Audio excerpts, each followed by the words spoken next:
오늘 예수님께서 말씀하십니다. 19절에 나무에게 이르시되 이제부터 영원토록 내가 열매를 맺지 못하리라.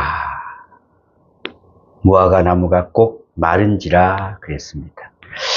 오늘 이 말씀을 읽으면서 예수님이 이 이적 중에서도 병든 자를 고치시고 죽은 자를 살리시는 이적만 있는 것이 아니라 심판의 이적도 있구나. 심판의 이적. 이제부터 영원토록 내게 열매가 맺지 못하리라 하신 무서운 저주의 말씀은 바로 예수님의 심판을 나타내는 것입니다. 이 이적은 예수님의 많은 이적 가운데서 가장 해석하기도 어렵고 이해하기도 어려운 사건입니다. 쉽게 이해가 안 되는 말씀입니다. 많은 사람들이 왜 이런 일이 일어났는가 하는 의문을 가지고 있고 학자들도 오랫동안 관심을 기울여왔던 그런 문제들입니다. 본문을 보면은 예수님께서 무화과 나무를 저주하십니다. 나무가 무슨 잘못이 있겠습니까? 죄 지었을까요? 무화과 나무에 열매가 있다면은, 열매가 없다면은 누가 책임져야 될까요? 가수원지기가 책임을 져야지요. 걸음 잘 못하고 물 제대로 못 주고 잘 못한 게 가수원지기의 책임입니다. 그 사람을 책망해야지 나무를 향해 저주하고 책망할 일은 아니지 않습니까? 자, 우리가 이걸 잘 한번 생각을 해 보아야 됩니다. 그런데 예수님께서는 열매가 없다고 무화과 나무를 책망하시는가가 바로 이 사건의 첫 번째 의문입니다. 왜 무화과 나무를 책망하시고 했을까? 두 번째는 지극히 개인적인 문제로 그랬습니다.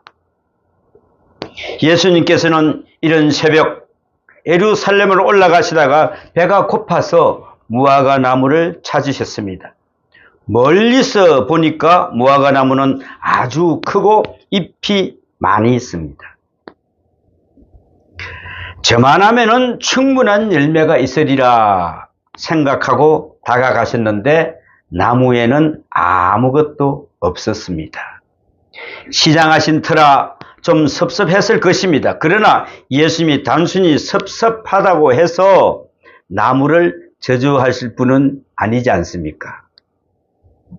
예수님께서는 드실 열매가 없다고 해서 그렇게 가혹한 심판을 하신다면은 세상에 살아남을 사람은 아무도 없을 것입니다. 말라버린 나무도 솟아나게 하시는 그분이 멀쩡한 나무를 보고 영원히 열매가 없으리라고 저주하실 수가 있겠습니까? 이런 점을 볼 때에 이 사건은 많은 의문과 문제를 안고 있습니다. 특별히 우리가 이 본문을 대할 때 그 속에 담겨 있는 깊은 것을 헤아려야 합니다. 무엇보다도 믿음과 경건함으로 말씀을 대하면 진리를 이해할 수가 있습니다. 진리의 이런 깊은 뜻을 옅은 마음으로 이해하기가 어렵습니다. 깊은 마음을 가진 사람만이 진리를 이해할 수가 있습니다. 분명히 여기에서도 하나님의 뜻이 있고 사랑이 있을 것입니다. 특별히 말씀적인 계시가 있을 것입니다. 우리는 이 사건을 합리적이나 불합리적이나 물을 것이 아닙니다.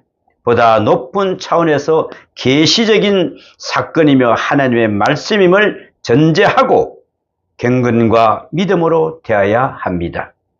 그리하면은 마치 밭에 감추어진 보화 같은 것과 신비롭고 엄청난 진리를 찾아낼 수가 있습니다. 이와 비슷하게 이해하기 어려운 몇 가지 사건이 있습니다. 하나는 마가복음 5장 11절 이하에 기록된 것입니다. 예수님께서 그라사 지방에 계셨을 때에 귀신 들린 사람 하나가 소리를 지르며 달려 나옵니다. 예수님께서는 그 사람 속에 있는 귀신을 꾸짖고 돼지떼에게 들어가라 명하십니다. 이로써 귀신 들렸던 사람은 깨끗해졌지만은 귀신에 붙들린 돼지들은 물에 빠져 몰살당합니다. 하필이면은 예수님께서 왜 남의 돼지떼에 귀신을 들여보냈을까요? 한번 생각해 보셨습니까? 이 일도 쉽게 이해하기가 어려운 사건입니다. 왜 그랬을까? 또한 하나는 마가복음 7장 24절에서도 볼 수 있습니다. 예수님께서 두로 지방에 가셨을 때의 일입니다.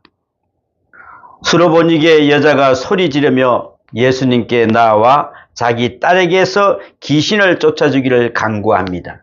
그러자 예수님께서는 자녀의 떡을 취하여 개들에게 던짐이 마땅하지 아니하니라 하고 말씀하십니다. 이 너무 지나친 말씀이어서 우리가 쉽게 이해하기 어려운 대목이라 하겠습니다.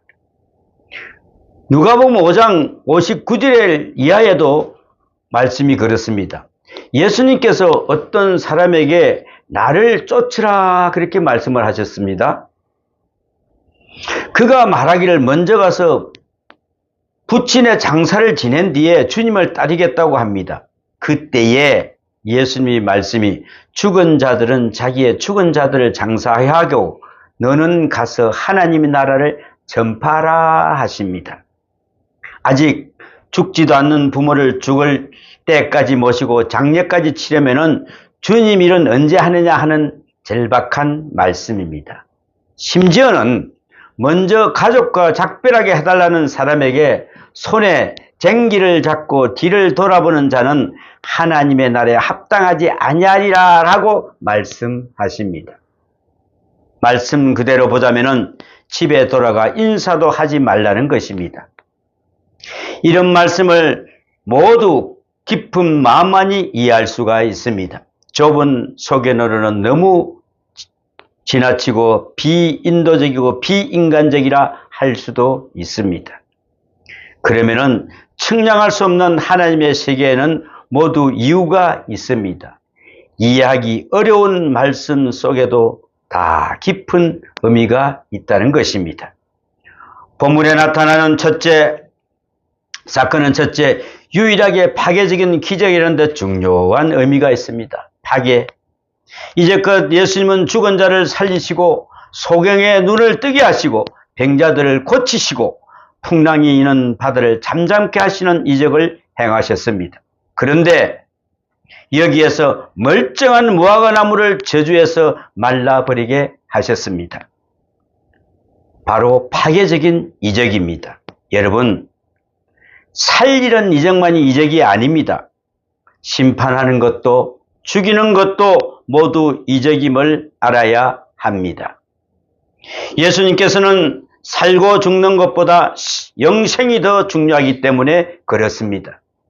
사랑도 마찬가지입니다. 우리가 사는 것만이 사랑이 아닙니다. 때로는 죽는 것이 사랑이요 순교하는 것이 사랑입니다. 이 점을 우리는 깊이 이해해야 됩니다.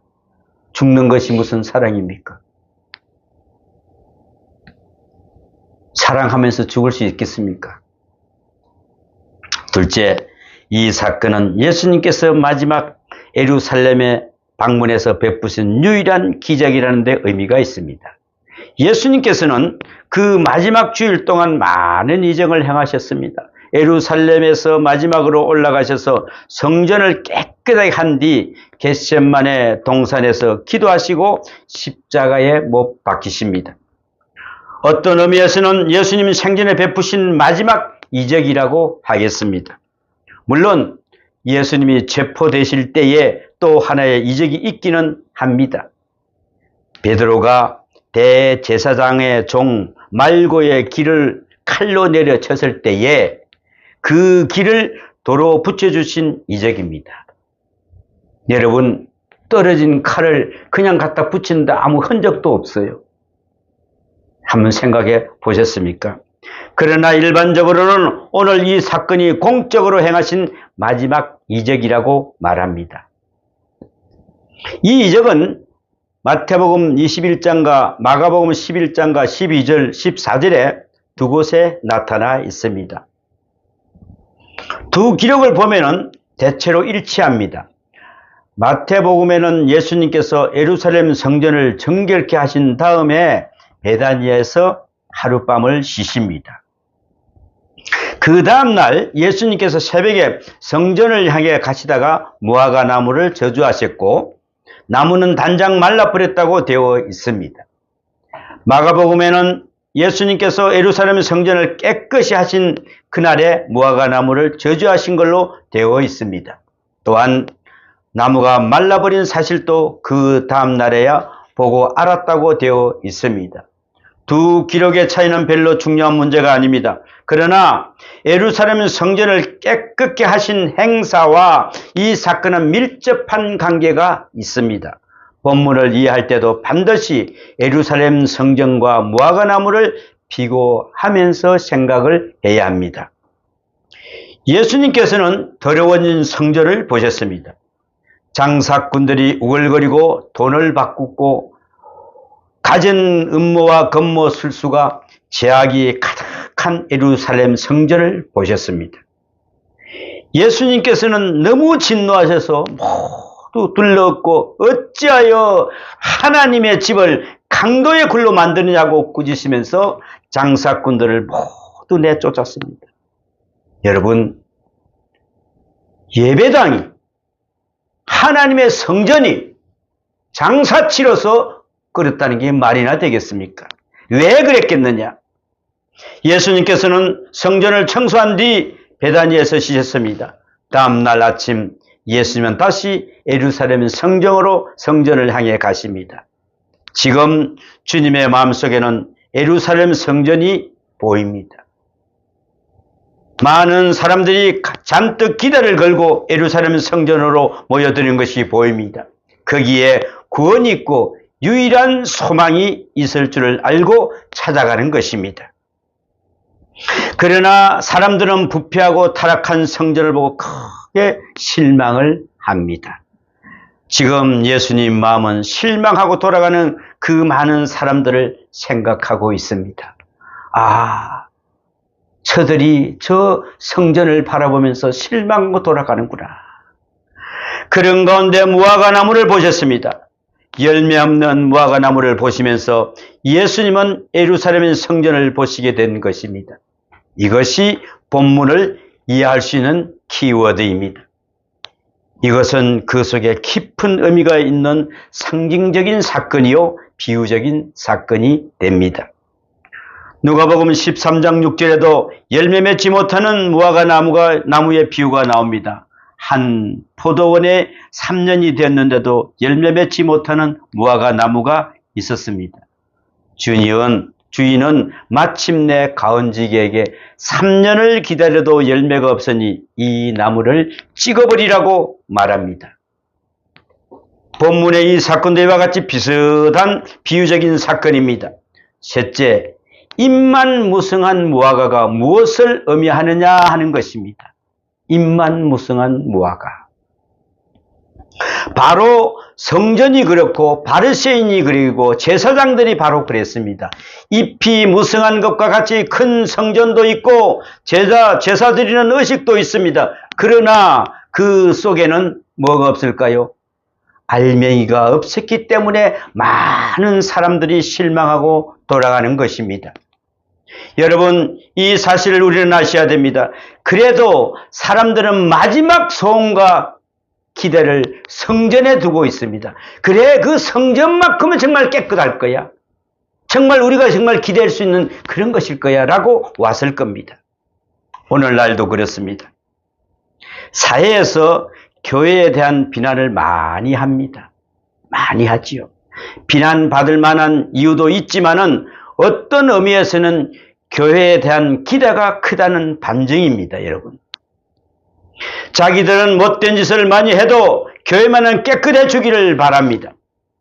자기들은 아무렇게나 살아도 믿는 사람들은 진실만 해주기를 바라는 절대적인 기대가 있기 때문에 그렇습니다. 그 기대를 저버릴 때에 실망하고 비난하게 되는 것입니다. 그것이 바로 기독교인들이 비난을 받아야 하는 이유입니다. 여러분, 예수 믿으면서 우리가 온갖 죄를 다하자면 완전히 비난의 대상이 되겠죠. 그런데 우리는 늘 거룩해지기를 세상 사람들은 바라보고 있다는 것입니다. 그러니까 얼마나 은혜스럽습니까? 그러니 예루살렘 성전의 제사장들을 찾아오는 많은 사람들은 어떠했겠습니까? 한꺼번에 기대가 무너지고 깊은 실망에 빠집니다. 성전은 물질주의에 젖어 하나님 앞에 드리는 경건함이 없었기 때문입니다. 예루살렘의 제사장들은 제물을 검사하는 특권을 이용하여 치부를 했습니다. 당시 하나님께 바치는 제물은 크기에는 상관이 없었습니다. 양이든 소든 비둘기든 자기 형편대로 가져오되 흠없고 깨끗한 것이어야 했습니다. 다리를 전다든가 점이 있다든가 흠집이 있으면 제물이 될 수가 없었습니다. 깨끗하고 온전한 것이어야 했습니다. 제물은 제사장이 검사를 했는데 합격이 되면은 제물을 드리지만은 불합격이 되면은 시장에 가서 다시 팔아야 합니다. 팔아서 다른 것을 사와야 합니다. 또 불합격이 되면은 다시 사와야 합니다. 제물을 판 돈이 사려는 제물보다 적으면은 소를 팔아서 양을 사게 되고 양을 팔아서 비둘기를 사게 됩니다. 소 한 마리가 순식간에 비둘기 한 마리가 돼버리는 사건이 일어납니다. 이런 번거로움을 피한다는 구실하에 제사장들은 편리한 방법 하나를 마련했습니다. 성전 한 구석에 양의 우리를 만들어 미리 합격품인 양을 갖다 놓았습니다. 그 양을 사오면 모두 합격입니다. 그런데 가만히 보니 교인이 가지고 온 것은 깨끗해도 불합격입니다. 성전 안에 있는 우리 안에서 양을 사면은 절름발이요 형편없이 다리 저는 것도 합격입니다. 이렇게 갖가지 못된 방법을 다 동원해서 제사장들은 돈을 챙기고 있었습니다. 한번 생각해 보십시오. 목자인 사람이 자기 양 중에서 제일 깨끗하고 양 새끼를 골라서 먼 길을 왔습니다. 그것도 하나님께 드린다는 그 말씀을 가슴에 안고 왔습니다. 그 소중한 가슴에 안고 왔는데 불합격이라고 하니 얼마나 속상하겠습니까? 이거는 하나님께 드릴 거야. 그러면서 가져왔는데 더구나 합격품을 사와 보니 절름발이 양이 있다면 어떻게 하시겠습니까? 그래도 하나님께 예배는 드려야 하니 울며 겨자 먹기로 그 양을 사다 바치는 것이었습니다. 참 어찌 보면 기가 막힌 일입니다. 그렇게 제사를 지내고 돌아가는 사람들의 마음이 어떠했겠습니까? 정말 하나님께서는 이 제사를 받으셨을까? 성전에 올 때의 마음과 갈 때의 마음이 같을 수가 없지요. 얼마나 비참하고 실망스럽겠습니까? 예수님께서는 바로 그 마음을 가리키고 계십니다. 본래 이스라엘 무화과 나무는 9월에 열매가 열리기 전에는 작년에 그러니까 열렸던 묵은 무화과 그대로 달려 있습니다. 이 이적이 일어날 때는 4월과 5월 정도에 되었으니까 달려있는 무화과는 해묵은 것이고 정말 시원찮은 무화과만 달려 있었을 것입니다. 하지만 예수님께서는 그 열매라도 먹고 시장길을 채우려 하셨습니다. 그런데 무화과 나무에는 잎만 무성하고 열매가 없으니 배는 더 고프고 실망도 더 컸을 것입니다. 마치 하나님 앞에 예배드리고자 예루살렘 성전을 찾아갔던 사람들의 마음과 같았습니다. 부패하고 타락한 성전의 모습을 보고 실망하는 사람들의 마음과 같았기 때문에 예수님께서는 무화과를 저주하셨습니다. 여러분, 얼마나 그 마음은 안타깝겠습니까? 내 마음이 이런데 우리 지금 성도들의 마음을 어떤 마음으로 가져왔을까? 얼마나 가슴이 아프겠습니까?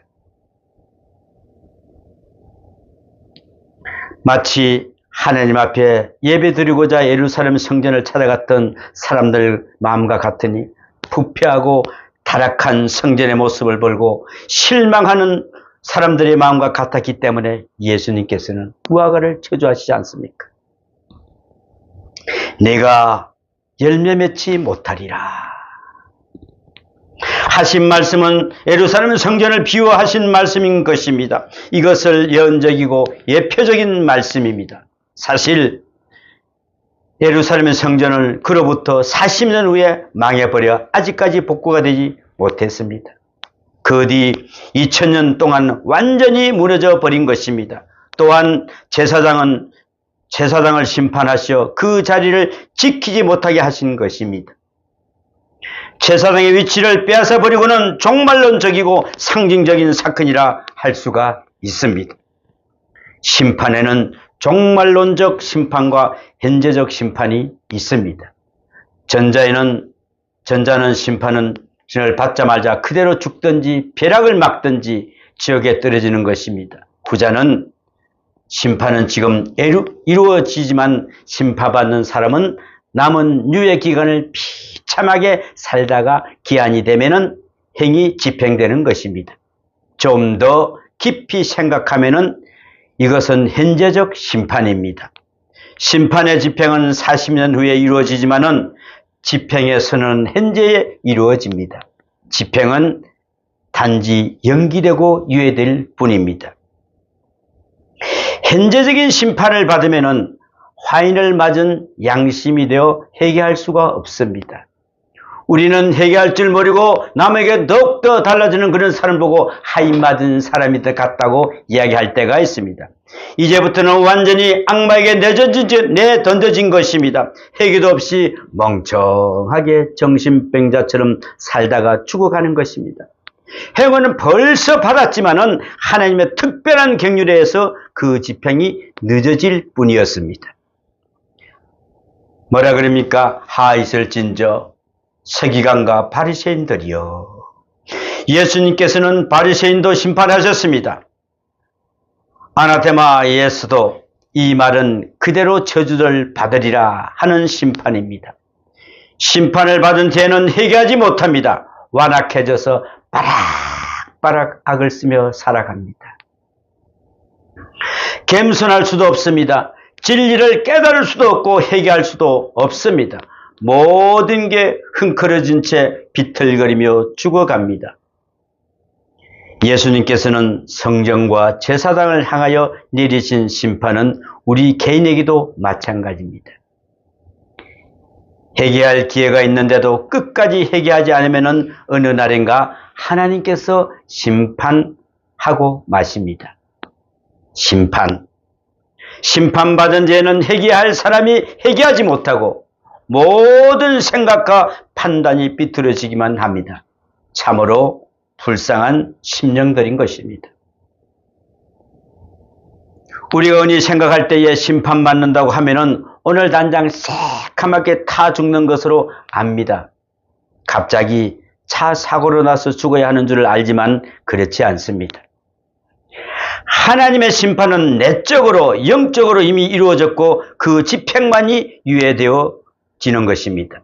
그러면은 예수님께서 왜 성전과 제사장은 향하여 저주하지 않으시고 무화과 나무를 저주하셨습니까? 왜 그랬을까요? 이 문제는 깊이 생각합니다. 이것은 예표적이고 대표적이며 대신하여 이루어진 일입니다. 죽어야 할 죄인은 사람인데 양이 대신 죽는 것과 같습니다. 양이 죄지었습니까? 우리가 회개하고 믿음으로 하나님 앞에 나올 때에 양이 제물로 대신 죽었습니다. 양이 무슨 죄로 죽었습니까, 여러분?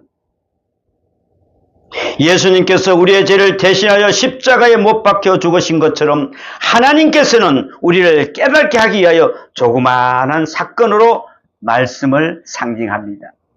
회개할 기회를 주기 위해서 다른 사람이 대신 다른 사건으로 맡게 된다는 것입니다. 예수님께서는 하나님 이름을 소중히 여기셨습니다. 그래서 하 있을진저 바리새인들이여 라고 말씀하시지만은 실은 바리새인들보다 훨씬 악한 사람들은 바로 제사장들이었습니다. 당시의 제사장은 신앙이나 그 행위가 제사장보다는 나았습니다. 제사장들은 신앙도 나쁘고 정치와 야합하고 있었습니다. 심지어 예수님을 십자가에 못 박은 사람도 대제사장 가야바입니다. 빌라도는 예수님을 재판하였지만 그분을 잡아서 온갖 거짓 증언과 중상모략을 한 사람은 가야바 안나스 제사장이었습니다.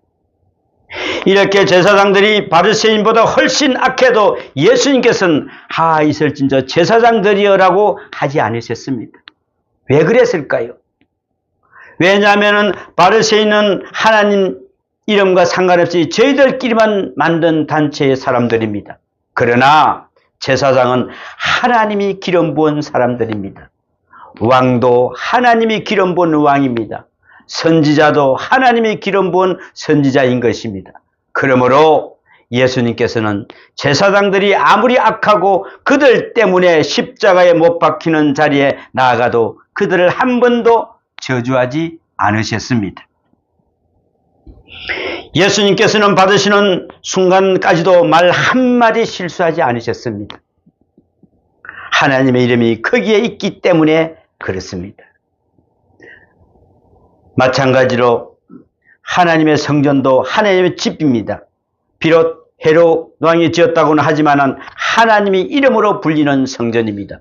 비록 그 속에 그렇게 많은 죄가 서 있을 가치가 없는 성전이지만 예수님께서는 있을진저 성전이여라고 말씀하지 않으셨습니다.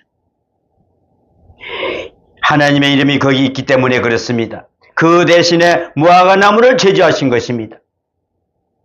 성전과 제사장 대신 무화과 나무를 심판하신 이 사건은 그래서 예표적이요 대신적인 것입니다. 여러분, 내가 죄지었는데 상대방이 할을 당할 때 조심하십시오. 나의 죄 때문에 그렇습니다. 옛날에 김익두 목사님을 여러분 아실 겁니다. 그분은 바로 수악한 깡패 출신이었습니다. 만약에 시골 사람들이 시장을 갈 때 오늘 제발 김익두 만나지 않게 해달라고 이렇게 기도하며 빌었답니다. 선앙당에다가. 그 목사님이 성경을 가르칠 때 일입니다. 목사님은 젊은 사람들을 모아놓고 자신의 경험담을 통해서 성경의 진리를 쉽게 풀어주고 말씀을 했습니다. 젊은 시절 김옥두 목사님께서는 전혀 예수를 믿지 않는 마을에 가서 전도를 하게 되었답니다. 마침 그때가 6월달 정도 되었답니다. 모내기가 한창이었습니다. 마을 사람들이 모내기를 하다가 한쪽에 모여서 점심을 먹고 있을 때였습니다. 목사님께서 다가가 그들에게 예수 믿으라고 전도를 합니다. 그러자 한 젊은이가 나오더니 목사님, 이 마을에서 전도하지 마세요. 왜? 며칠 전에 벼락이 쳐서 논바닥과 바위, 이 선앙당 나무가 다 깨지고 타버렸어요. 무엇 때문에 하나님이 이 바위와 나무, 논바닥을 못쓰게 만들어 놓으셨습니까? 하나님은 안 계시거든지 계셔도 장님일 거예요. 그러니 이 마을에서는 전도해서는 안 될 거예요 하더랍니다. 이런 비난을 듣고 있던 김 목사님은 잠깐 돌아서서 하나님께 지혜를 달라고 간절히 기도했습니다. 그리고 말씀을 시작하셨습니다. 먼저 그 젊은이에게 물어봅니다. 당신은 국민학교, 요즘에는 초등학교지만 그때는 국민학교입니다. 국민학교 다녔느냐고 물어봤습니다. 그랬더니 다녔지요. 그런데 학교에 가니까 선생님 손에 항상 무엇이 있더냐고 물었습니다. 요즘 선생님들은 그런 게 모르겠는데 우리 어릴 때만 해도 국민학교 가면은 항상 선생님이 작대기를 하나 가져다녔어요. 꼭 가져다녔어요. 그 젊은이가 그랬답니다. 막대기를 꼭 하나 가지고 다녔죠. 그 막대기를 무엇을 하느냐고 물었더니 아이들이 졸면은 머리도 톡 때리고 흙반도 톡톡톡 치고 그랬다는 거예요. 그러자 김 목사님이 이 사람아, 흑판이 무슨 죄가 있냐? 아이들이 졸지 말라고 흑판을 두드리는 거 아닌가? 그래도 졸면은 그때 머리를 때리는 것이지. 그와 같은 걸세. 먼저는 하나님께서 바위와 나무를 치셨지만은 다음에는 자네 머리와 그 자네 몸에 벼락이 떨어질 거야 하셨답니다. 그랬더니 그 젊은이가 그러면 안 된다고 싹싹 빌면서 예수를 믿겠노라고 하였다는 것입니다. 여러분, 이렇게 해서 교회 하나 없던 그 말에 많은 교회를 세웠다는 것을 말씀하십니다. 그런 것입니다. 죄는 무화과에 있는 것이 아니라 예루살렘 성전에 있었습니다. 그런데 먼저 무화과 나무를 저주하고 난 다음에 성전을, 다음에 제사장을 심판하십니다. 그리고 마침내 유대 나라를 심판하십니다. 여러분, 이 점을 우리는 아셔야 됩니다. 오늘 단장 우리를 심판하면 그 자리에서 끝나고 맙니다. 다시 회개할 기회도 없습니다. 그러나 주님께서는 우리를 사랑하시어 우리 주위에 있는 다른 사람을 먼저 치십니다. 아, 왜 그랬구나 한번 생각해 봐야 됩니다. 왜 나를 멀쩡하고 다른 사람을, 다른 것을 왜 쳤을까? 나 대신 자녀가 맞기도 합니다. 부모가 맞기도 합니다. 다른 사람이 죽기도 합니다. 여러분, 멀리서부터 가까이 들려옵니다. 그래도 회개하지 않으면 마지막에는 부득불 심판을 집행하십니다.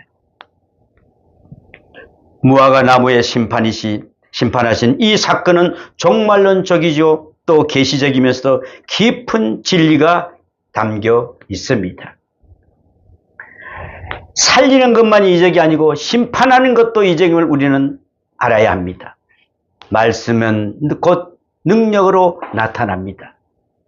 믿는 자에게는 구원으로, 불신앙과 교만한 자에게는 심판으로 나타나 너는 영원히 열매 맺지 못하리라 하시는 말씀대로 말라버리게 됩니다. 오늘도 우리 앞에 이런 일들이 있습니다. 우리는 믿음의 눈으로 바로 듣고 바로 깨달아야 할 것입니다. 여러분, 내 주위에 어떤 일이 일어나신가 한번 찬찬히 들려보시기를 바랍니다. 내가 그동안 회개한 것이 없는가? 내가 회개할 것이 무엇인가 한번 찾아보는 기회가 됐으면 합니다. 오늘도 주님께서 이 모든 걸 깨달을 수 있도록 해주신 은혜가 함께 하시기를 축원합니다. 기도합니다. 아버지 하나님, 우리는 깨달지 못합니다. 하나님의 진리 안에서 있으면서도 우리는 영적으로 아무것도 모를 때가 많습니다. 주님, 내 대신에 저 무화과가 혹시 내 대신에 저 옆에 있는 사람이 혹시, 그러나 주님, 오늘 있는 잘못된 걸 모든 것을 이 시간 회개하고 자백하게 하여 주시옵소서. 주님, 제가 죄인입니다. 제가 죄인 중에 개수입니다. 제가 죽을 죄를 지은 자입니다 라고 고백할 때 예수님께서 우리를 다 감싸 주실 것입니다. 예수님께서는 나를 위해서 십자가에 돌아가셨습니다. 그 십자가에 돌아가시면서 피 한 방울 물 한 모금 다 남기지 않고 나를 위해 희생하신 그 예수님, 그 예수님을 본받고 말씀대로 살아가는 저희들 되게 도와주시옵소서.